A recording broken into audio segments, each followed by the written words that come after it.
Assalamualaikum warahmatullahi wabarakatuh. Halo semuanya teman-teman, selamat siang. Selamat datang kembali di channel kesayangan kita, channel Ilo Entry, dan masih bersama saya Ilo.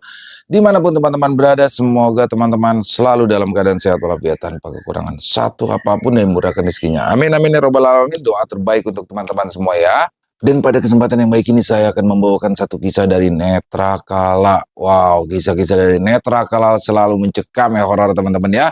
Dan untuk kisah kali ini akan menceritakan tentang sebuah warung makan, warung nasi milik Bu Darni teman-teman ya. Warung yang terletak di perempatan di dekat pabrik kerupuk kulit. Ini terkenal sama masakan yang sangat lezat dan nikmat. Tapi ternyata teman-teman di balik itu semua tersimpan sebuah misteri yang sangat mengerikan. Apa sih misteri yang ada di baliknya? Oke, sebelum kita masuk ke dalam kisahnya, buat teman-teman yang mungkin belum subscribe channel Ilo Entry, bisa diklik dulu tombol subscribe. Jangan lupa lonceng notifikasi juga dinyalakan agar teman-teman selalu mendapatkan notifikasi dari konten-konten yang akan kami upload selanjutnya. Dan untuk channel Ilo Entry kami upload setiap hari teman-teman, setiap siang jam 12 siang waktu Indonesia bagian Barat. Nggak pakai berlama-lama lagi, pasti udah gak sabaran kan untuk masuk ke dalam kisahnya. Kita langsung saja masuk ke dalam kisahnya. Dari halaman belakang rumah Bang Ilo, kita menuju ke Jawa Tengah.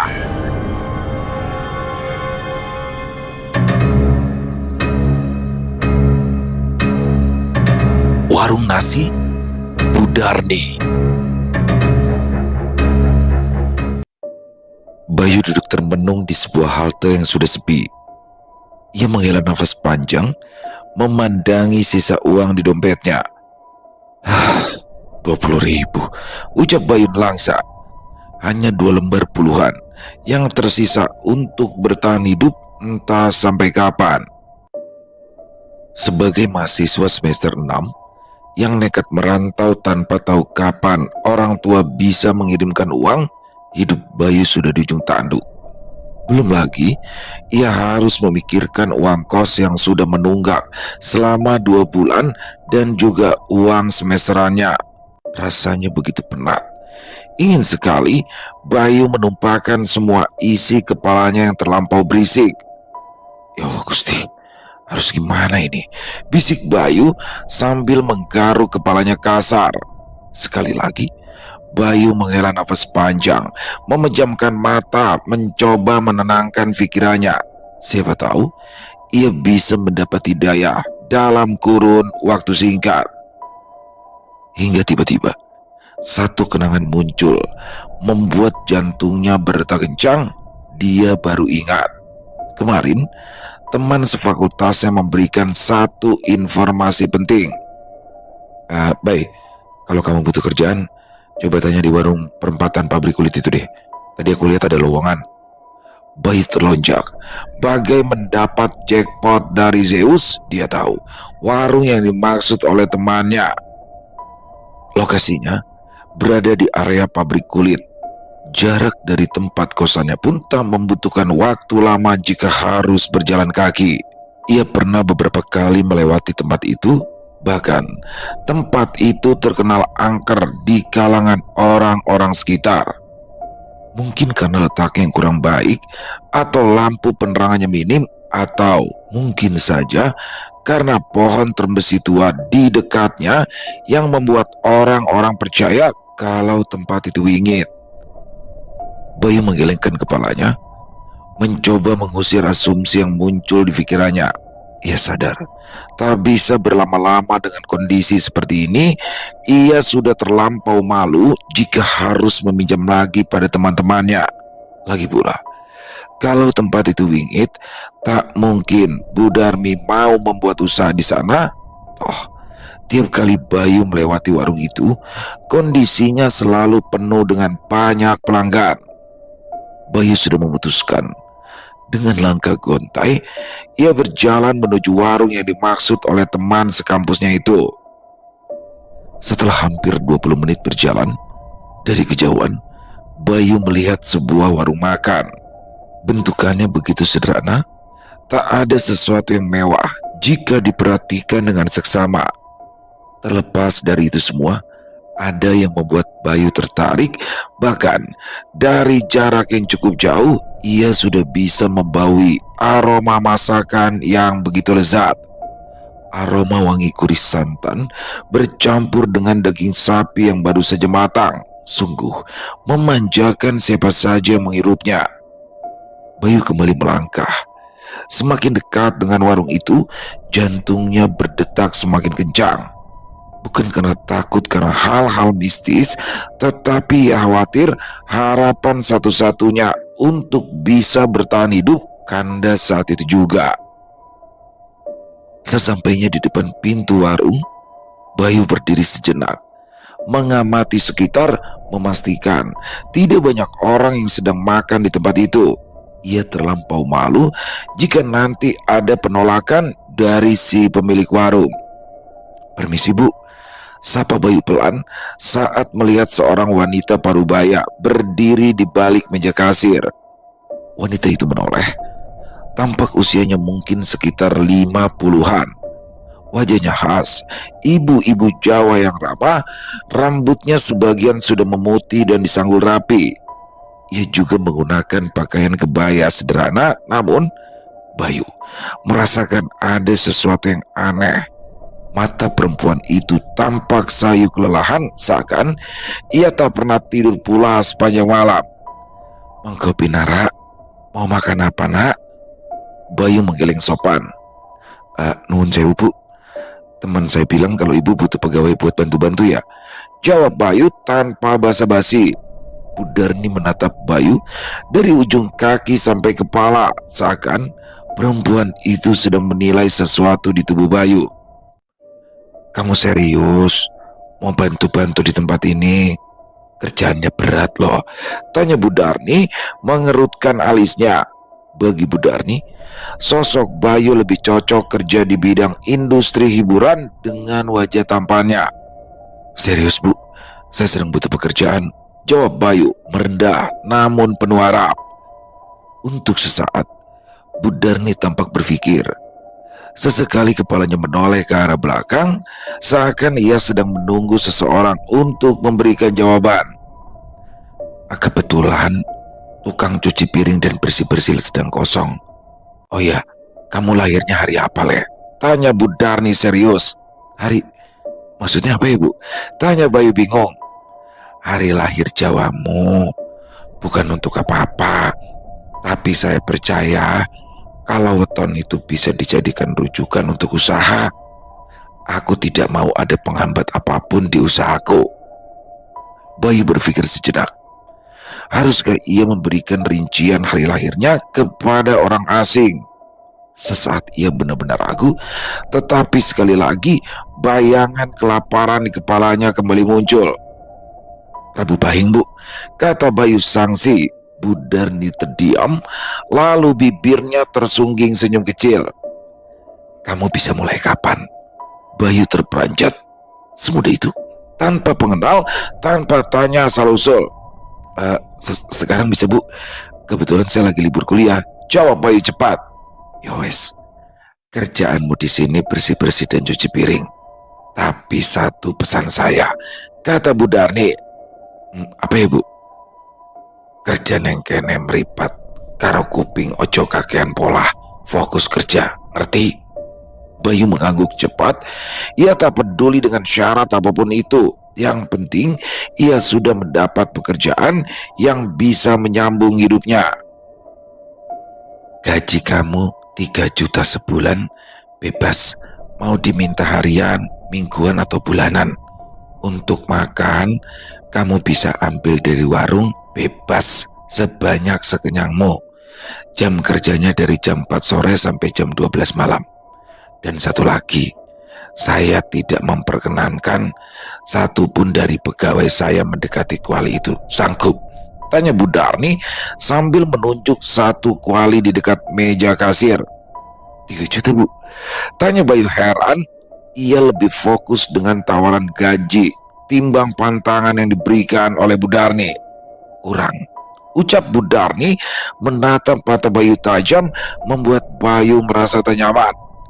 Cukup Bu," cicit Bayu menundukkan kepalanya, takut dengan sorot mata tajam Bu Darni.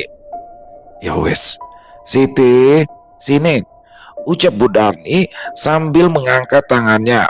memanggil satu pegawai perempuan di area dapur yang penuh dengan asap. Bayu menilai mungkin usia Siti tak jauh berbeda dengannya. Posturnya tinggi, kurus dengan wajah sedikit berminyak, serta rambut yang digelung modern. Tergopoh, Siti melangkah ke arah Bayu. "Pripun, Bu?" "Ini Bayu. Mulai sekarang dia kerja di sini, bantu bersih-bersih sama nyuci piring. Kasihan, dia miskin, buat bayar kuliah ndak mampu apalagi buat makan," kata Bu Darni sambil melangkah pergi. Gek.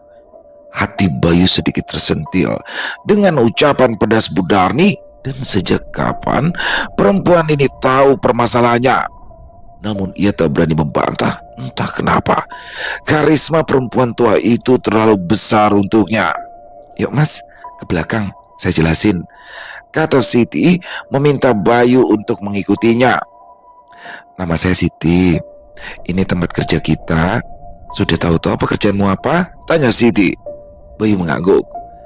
"Bersih-bersih sama cuci piring kan?" "Bener, tapi jangan dianggap remeh," kata Siti. Kepalanya menoleh ke arah Bu Darni sebelum melanjutkan setengah berbisik. "Mas, kalau ada makanan sisa, bisa kan? Untuk tulang kamu buang di lubang itu, kalau nasi dan sayur langsung buang ke tong sampah. Jangan sekali-kali membuka kuali dari tanah liat itu." "Maksudnya Mbak?" tanya Bayu bingung. "Shh, pokoknya lakukan saja, ikuti saja kemauan Bu Darni," bisik Siti sambil mengerling ke arah Bu Darni. Bayu mengangguk. Kini ia mengamati area belakang warung. Cukup bersih dan tertata rapi, namun saat matanya mengarah ke ujung ruangan dekat dengan lubang yang dimaksud Siti, ia tertegun penasaran. "Mbak, itu saja nih Mbak?" tanya Bayu penasaran. "Iya, sudah biasa. Bu Darni memang sering naruh sajian di tempat itu. Katanya untuk menghormati leluhurnya yang dulu bikin warung ini," jelas Siti sambil melenggang pergi. Jam berlalu. Bayu mulai memahami apa yang dimaksud oleh Bu Darni dengan kerja keras. Malam itu, pelanggan datang tanti seakan kelaparan membuat mereka makan dengan cepat tanpa suara. Tugas Bayu sendiri sederhana, namun begitu melelahkan. Ia harus bolak-balik mengangkat piring kotor, membawanya ke tempat cuci, memisahkan makanan sisa dan tulang, baru ia bisa mencuci piring-piring kotor. Tidak efisien dan membuat lelah. Belum lagi, tiap kali Bayu membuang tulang ke lubang kecil di pojok ruangan, ia merasakan ada sensasi aneh. Suatu kesan merinding dan tak nyaman di ulu hatinya. Namun, ia berusaha menepis hal-hal tak wajar yang muncul di kepalanya. Dia butuh uang ini. 1 minggu berlalu. Bayu mulai terbiasa dengan pola kerja seperti itu. Namun, ada satu hal yang mengganggunya, rasa lelah yang tak wajar. Setiap ia bangun, bukannya segar, badan Bayu justru terasa remuk redam. Sendi-sendinya begitu ngilu, seakan ia dipaksa memikul beban berat sepanjang malam. Bahkan Bayu juga merasa ketika ia menatap wajahnya di cermin, auranya semakin kusam dengan lingkar mata semakin menebal. "Banyak makan, Le, biar kuat.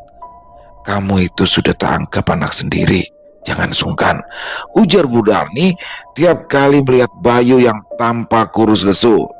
Dan anehnya lagi, setiap kali Bayu memakan jatah nasi rames dengan kuah kental dari kuali itu, rasa lelahnya hilang seketika. Tubuhnya kembali bugar dengan pandangan yang jauh lebih jelas, seakan makanan dari warung Bu Darni menjadi batra yang baru diisi.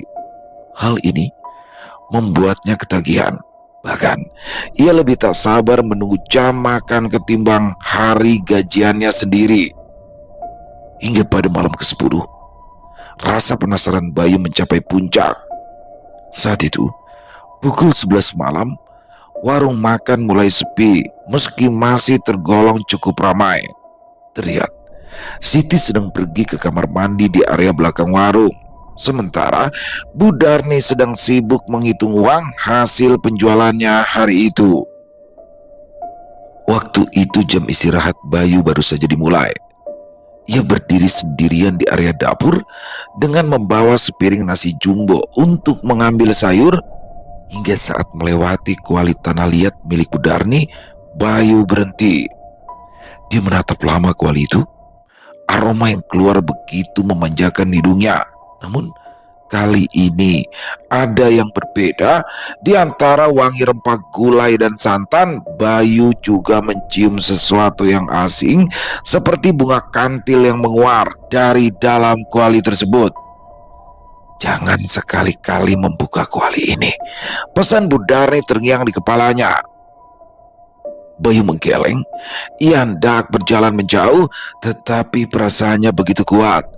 Ia ingin sekali setidaknya hanya mengintip apa yang ada di dalam kuali itu, hingga membuat tubuhnya begitu senang saat menghirup aroma yang muncul. Ditengoknya ke arah Budarni yang masih sibuk menghitung uang hasil jualan, lalu ke arah kamar mandi yang terdengar guyuran air. Dengan jantung berdegup kencang, Bayu mendekat ke arah kuali. Perlahan, ia membuka penutup kuali itu dan melongokkan kepalanya. Seketika, uap putih membumbung, menimbulkan aroma lezat yang jauh lebih pekat. Dan saat Bayu melihat ke dalam kuali, terdapat kuah kuning bergolak, membuat potongan daging di dalamnya bergerak. Tapi tunggu, Bayu merasa ada yang aneh. Potongan daging itu tak seperti daging sapi pada umumnya. Warnanya pucat keputihan, dan saat ia memperhatikan lebih seksama, benda mirip daging itu menyembul ke atas. Bayu tersentak saat melihat potongan itu bukanlah daging, tapi sesuatu yang terbungkus dengan kain putih kusam dengan simpul di kedua ujungnya. Bayu bergidik ngeri. Dugaannya benar, ya. Selama ini ada yang salah dengan warung ini. Ia mundur selangkah, mencoba untuk menjauh dari benda apapun itu. "Sudah puas melihatnya, Leh?" Bayu tersentak sampai sikunya menyenggol panci aluminium di sebelahnya. Budarni sudah berdiri di sebelahnya. Entah sejak kapan ia ada, tidak ada wajah ramah. Matanya yang biasa sayu kini tampak melotot menatap Bayu penuh kemarahan. Namun di bibirnya tersungging senyum kekecewaan. Ibu, gagap Bayu mencoba memberi jarak pada wanita itu. Budarni tak menjawab. Ia justru melangkah maju, mempersempit jarak dengan Bayu. Tanpa diduga, Budarni mengangkat tangannya dan mengusap kening Bayu dengan pelan. "Kamu sudah melanggar pantangan, Leh. Aku kecewa. Padahal aku berharap bisa membantu kesulitanmu dan pergi dari sini. Tapi sifat rakusmu." Tubuh Bayu gemetar. Ia tak mengerti apa yang dibicarakan oleh perempuan ini. Namun tiap kata yang terucap membuat dirinya mematung. "Sekarang kamu sudah lihat semuanya. Artinya kamu bukan lagi pegawai. Kamu sekarang keluarga," kata Budarni dengan tawa kecil mendirikan bulu roma. "Keluarga?" tanya Bayu keheranan. Budarni menelengkan kepalanya. "Tugasmu sekarang bukan hanya membersihkan dan mencuci, tapi memberi makan," kata Budarni sambil menunjuk ke arah ruang makan. Bayu mengikuti arah yang ditunjuk oleh Budarni. Seketika ia memeki ketakutan. Warung yang tadi sepi kini penuh dengan anak-anak kecil. Namun bukan itu yang membuatnya ketakutan.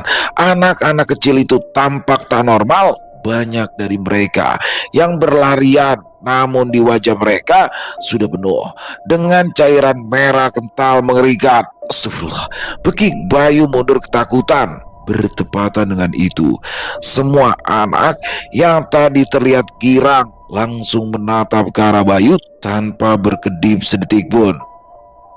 "Mereka hanya anak kecil.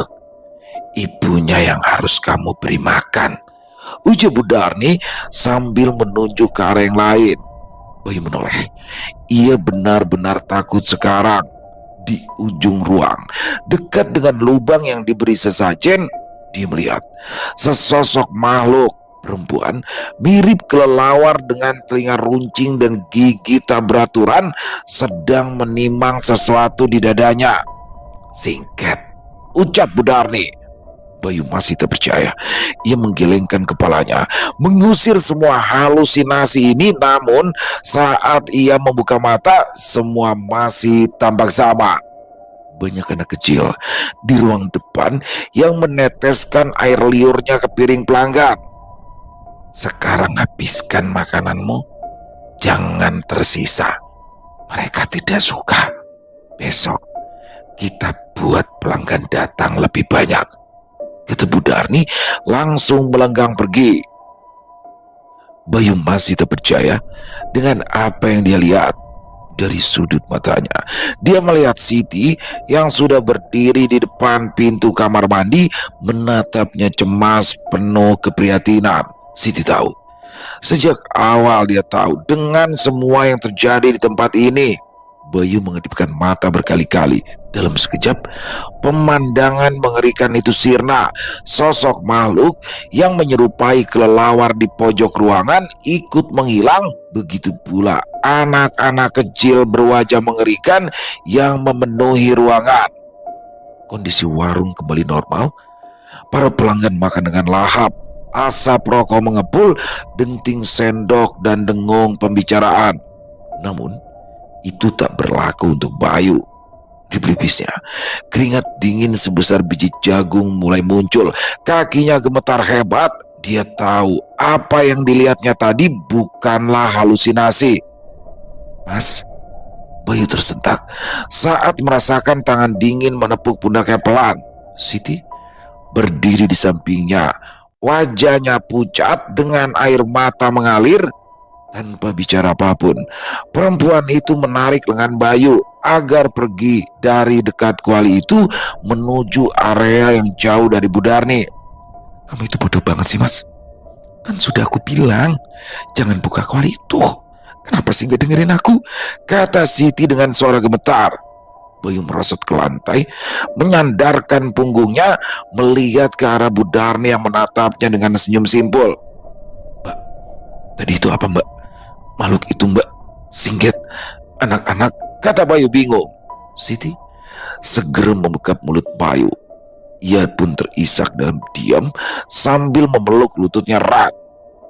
"Mereka itu anak-anak yang dipelihara Budarni. Singket itu ibunya. Mereka yang bikin masakan di warung ini enak. Mereka yang bikin pelanggan rame. Dan kita itu inang," kata Siti sendu. "Maksudnya, lalu apa hubungannya sama saya, Mbak? Kamu itu ngerasa badan kamu segar kan? Tiap habis makan di sini, itu jebakan.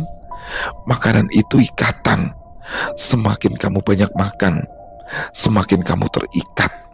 Energi manusiamu disedot untuk makanan singket," jelas ini parau. "Ya, tapi kenapa harus aku, Mbak?" tanya Bayu langsa. Siti menggeleng. "Aturannya sudah jelas. Siapapun yang buka kuali itu dan sudah mencicipi makanan singket bakal menjadi inangnya. Kamu sekarang yang harus ngasuh anak-anak itu. Kalaupun kamu pergi, mereka bakalan ikut." "Ah, gila. Gak mau aku, Mbak. Aku berhenti sekarang. Persetan sama gaji. Aku mau pulang," kata Bayu kasar. Mas, jangan, Mas. Jangan sekarang," kata Siti memohon, mencoba menahan Bayu. Namun Bayu tak peduli. Ia menerobos dapur, melewati Budarni yang masih duduk tenang di kasir.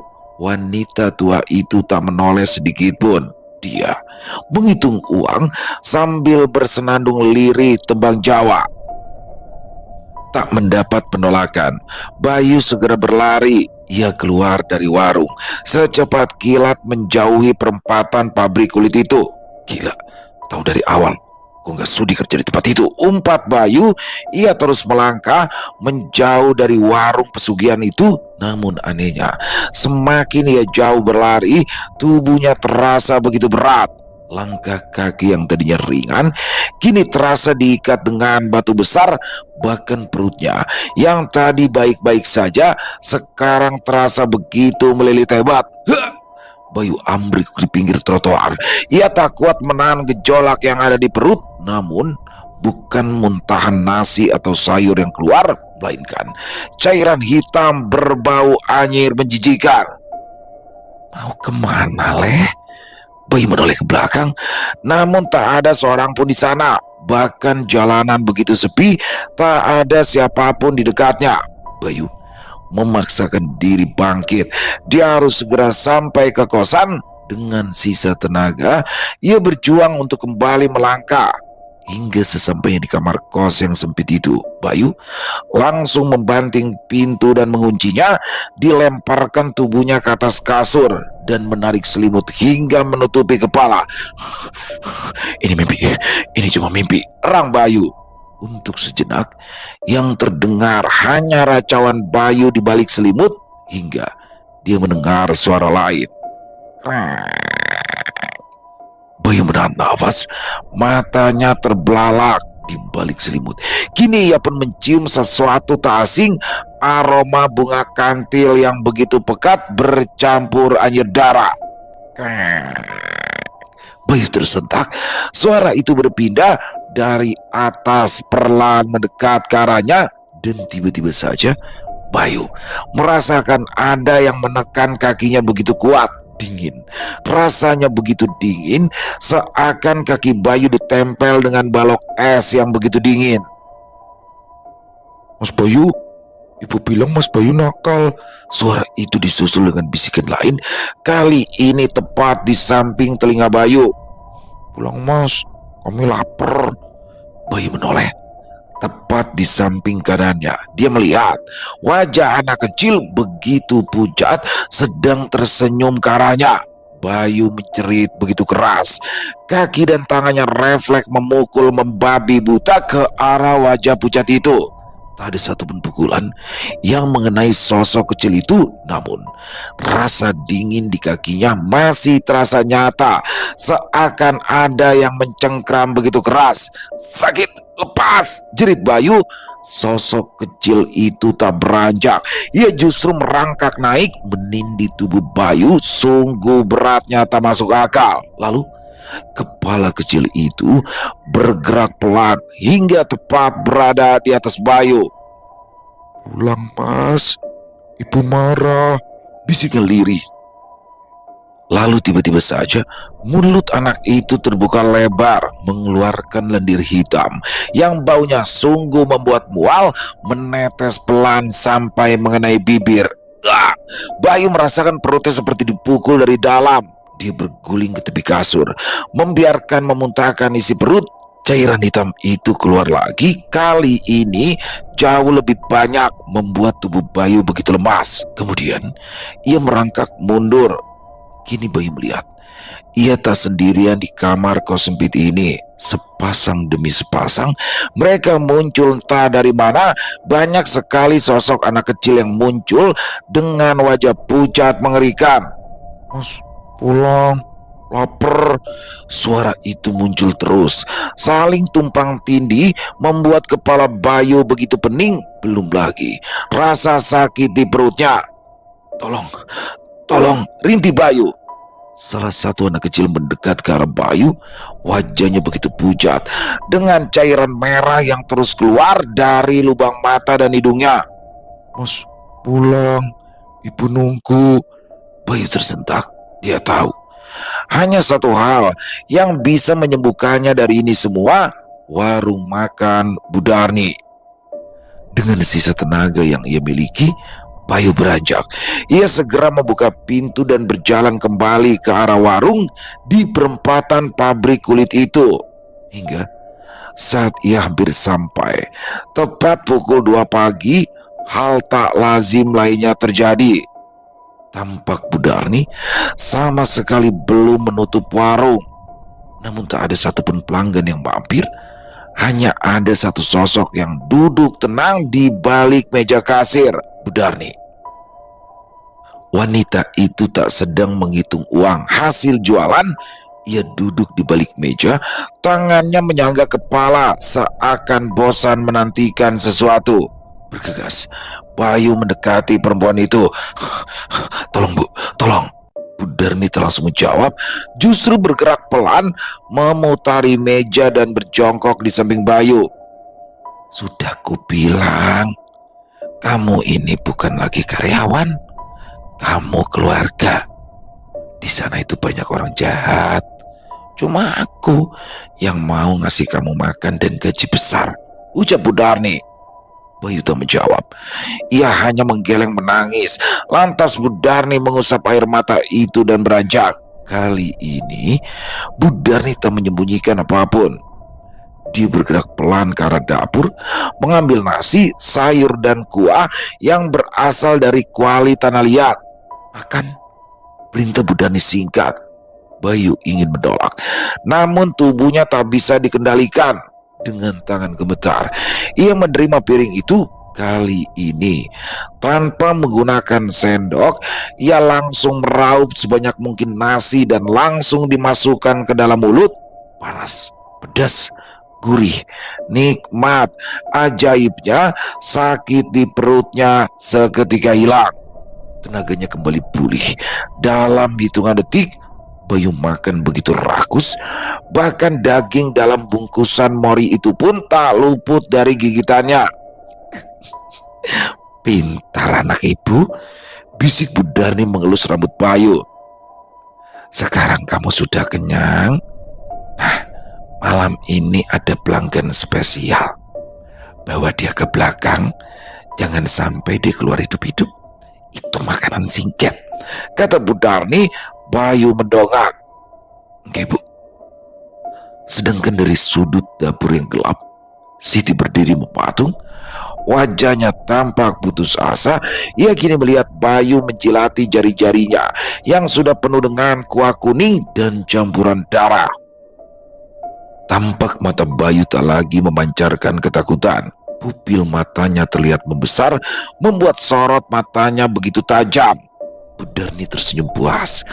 Ia segera merogoh laci meja kasir dan mengeluarkan sebilah benda tajam yang berkilat terkena cahaya lampu. "Pakai ini, jangan sampai merusak tulangnya.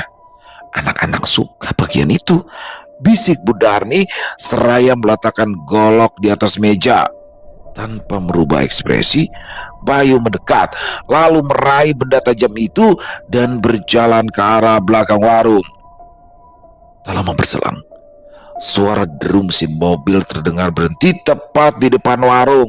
Tak lama, pintu terbuka menampilkan pria parubaya mengenakan kemeja batik rapi. Tubuhnya gempal, wajahnya merah padam seperti orang yang sedang mabuk atau menahan amarah. Tampak pria itu berjalan sempoyongan masuk ke dalam warung. "Darning!" bentak pria itu kasar, matanya jelalatan. Lalu, saat melihat Bu Darni berdiri di balik meja, pria itu berjalan sempoyongan ke arahnya. "Mana janjimu? Saya sudah bawa syaratnya. Usaha saya masih bangkrut. Mana penglaris yang kamu janjikan, ha?" sembur pria itu. Dari mulutnya tercium bau alkohol. Bu Darni tak beranjak dari tempatnya. Tak ada ketakutan di sorot matanya. Justru ia tersenyum ramah pada pria kasar di depannya. "Sabar, Denarjo. Syaratnya sudah dibawa, tapi wadahnya belum bersih. Sampean harus mandi dulu biar sengkolonya hilang," ujar Bu Darni ramah. Pria bernama Harjo mendengus kasar, namun ia tak membantah ucapan Bu Darmi. "Di mana kamar mandinya?" "Di belakang, lewat dapur. Nanti ada anak angkat saya di sana ya," kata Bu Darni sambil menunjuk Bayu yang berdiri mematung di dekat lubang pembuangan. Harjo menoleh ke arah Bayu. Ia menatap remeh pemuda kurus yang sedang memegangi golok di tangannya. Mungkin pikir Harjo, golok itu hanya sebatas mainan untuknya. Kacung, antar saya cepat," bentak Harjo sambil melangkah menuju ke arah dapur. Bayu sama sekali tak menjawab. Dia berbalik badan dan langsung berjalan menuju ke arah belakang warung. dekat dengan sesajen yang sering ditaruh oleh Bu Darmi. "Mari Pak," kata Bayu sambil membuka pintu kamar mandi. "Bau apa ini? Busuk sekali warungmu," gerutu Harjo sambil menutup hidungnya saat melewati Bayu. Namun Bayu tak peduli. Ia hanya berdiri kaku di samping pintu masuk kamar mandi. Harjo yang melihat itu agaknya sedikit merasa aneh. Namun ia tak berpikir macam-macam. Kacung, airnya mana?" bentak Harjo sambil berbalik ke arah Bayu. Namun bukannya mendapat jawaban, justru Harjo tersentak ngeri. Di bawah lampu kuning 5 watt yang sudah berkedip hampir mati, Harjo melihat Bayu berdiri tepat di ambang pintu menghadap ke arahnya. Tampak mata pemuda itu hitam legam, hampir menutupi bagian putihnya sama sekali. Bibirnya menyeringai lebar. Di tangan kanannya, golok daging yang tadi dianggap mainan oleh Harjo sudah terangkat tinggi. Mau apa kamu?" tanya Harjo, mencoba memberi jarak sejauh mungkin dari Bayu. Namun entah apa yang dilakukan oleh Bu Darni membuat halusinasi kuat di pikirannya. Kini di mata Bayu, sosok Harjo bukanlah manusia, melainkan sapi gemuk yang siap untuk disembelih. "Potong lehernya Mas, potong," Bayu tersentak. Ia kembali mendengar suara anak-anak kecil yang memintanya untuk segera menyembelih hewan di depannya. Bayu dengan senyum berkah mengangkat tinggi-tinggi golok di tangannya. "Gila kamu, minggir!" bentak Harjo berusaha menerjang Bayu agar bisa keluar dari tempat itu. Namun terlambat. Bayu dengan cepat mengayunkan bilah besi tajam itu ke arah Harjo di depannya. Cas! Seketika cairan merah segar menyembur deras membasahi wajah datar Bayu dan dinding kamar mandi yang berlumut. Rang Harjo. Seketika tubuhnya ambruk ke lantai. Kaki Harjo menendang-nendang, mencoba meminta tolong pada siapapun, namun tak ada yang peduli. Bayu tetap menatapnya dengan wajah datar, sedangkan Bu Darni yang ada di bagian depan pun seperti tak peduli. Bahkan Siti yang sedari tadi berdiri di ambang pintu dapur hanya melihat dengan tatapan sendu. Hingga setelah beberapa saat, Bayu melihat Harjo menggelepar dan setelah itu diam tak bergerak sama sekali. "Bagus, jangan buat dia mati, biar Singket yang melakukannya," terdengar suara Bu Darni saat pintu kamar mandi terbuka. Wanita tua itu masuk ke dalam dengan santainya. Dia melihat Harjo yang sekarat bersimbah cairan merah. Bu Darni tersenyum lebar, menampakkan giginya yang merah karena daun sirih yang barusan dia pakai. "Singket, darah untukmu," bisik Bu Darni. Srek. Bu Darni mundur selangkah. Dia tahu sebentar lagi sosok Singket akan muncul. Dan benar saja, mula-mula 2 titik merah menyala. Lalu perlahan satu tangan dengan kuku runcing keluar dari kegelapan, hingga sosok Singket keluar seutuhnya. Demit perempuan mirip kelelawar itu merangkak mendekat ke arah Harjo. Harjo yang masih memiliki sedikit kesadaran melotot ngeri, berusaha untuk berteriak, namun yang keluar hanya suara kumur dari mulut. Kini Singket sudah berada tepat di samping Harjo. Demit perempuan itu seperti meneleng, seakan sedang mempertimbangkan sesuatu. Hingga tanpa aba-aba, tangan kurus hitam itu mencengkram kepala Harjo kuat-kuat. Sosok Singket mendekatkan kepalanya dan menancapkan gigi taringnya tepat ke ubun-ubun milik Harjo.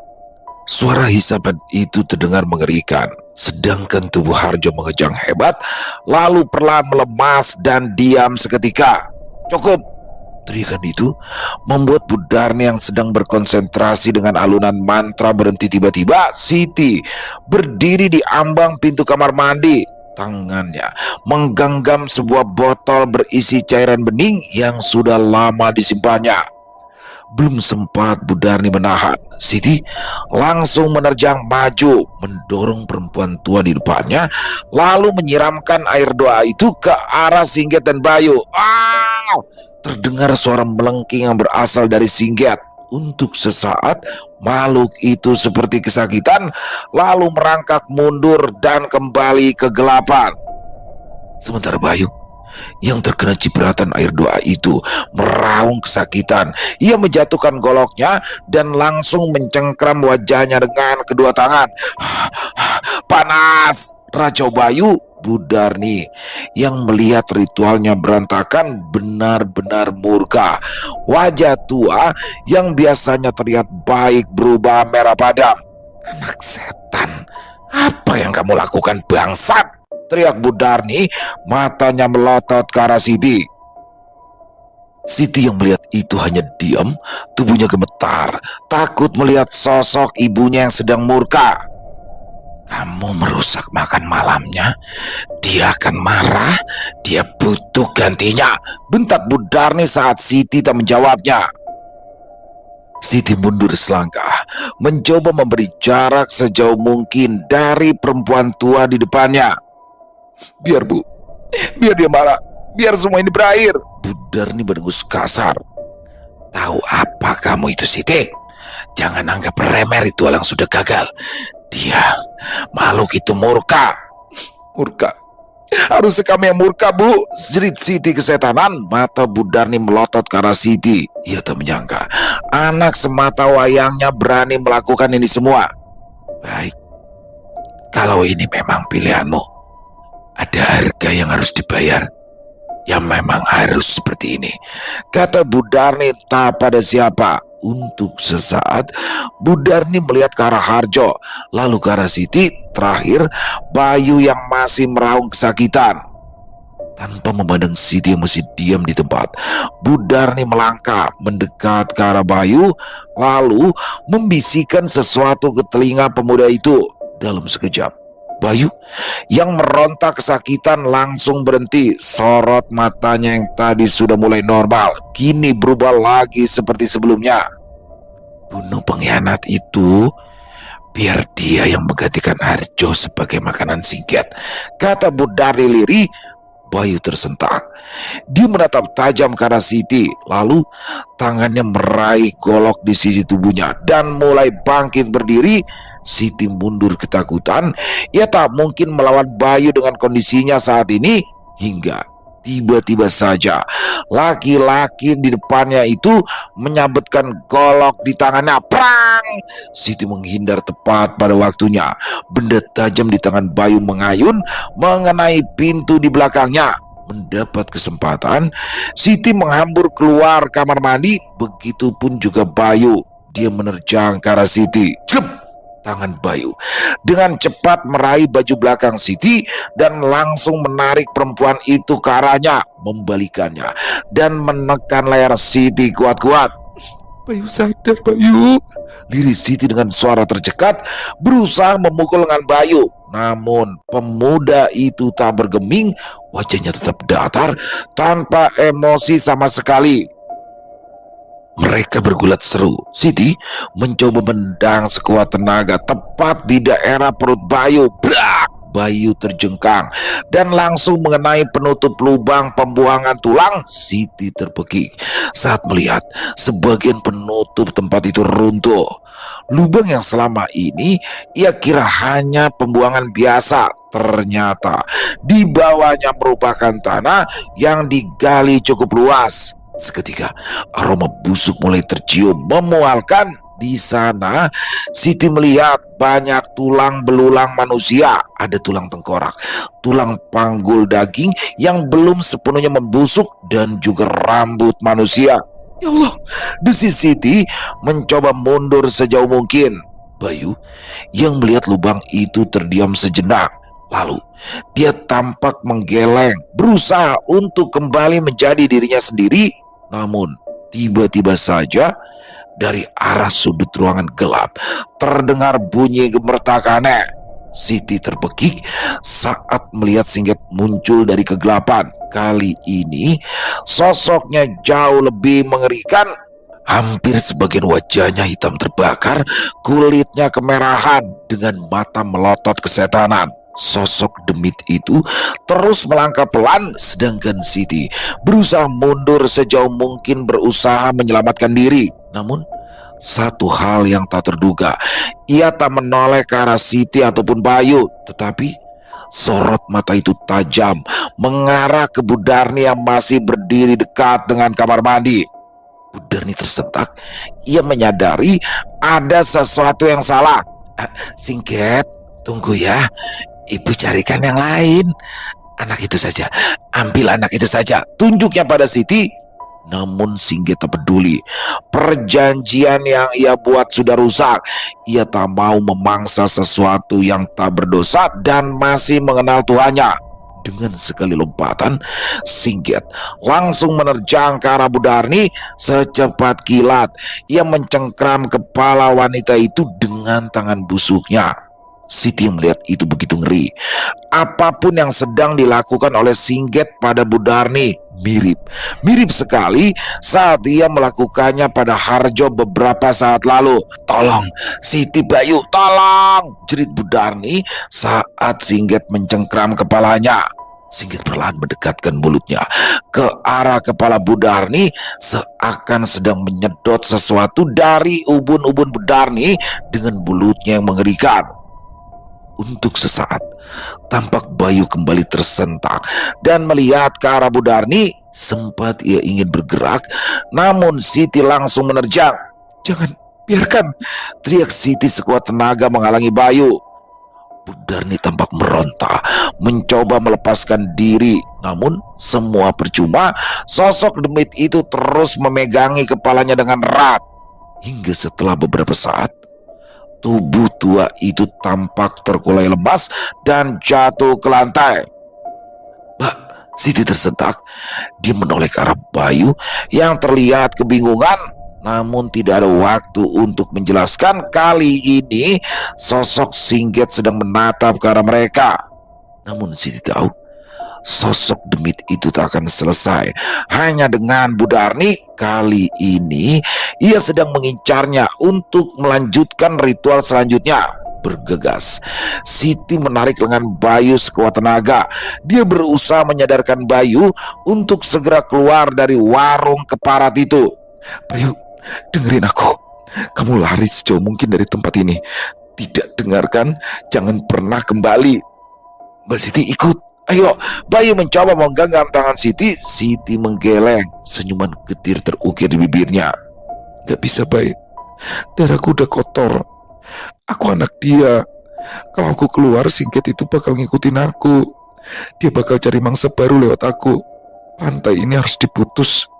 Hubungan darah terlalu kental, ucap Siti sambil menoleh ke arah Singket yang sedang menelengkan kepalanya.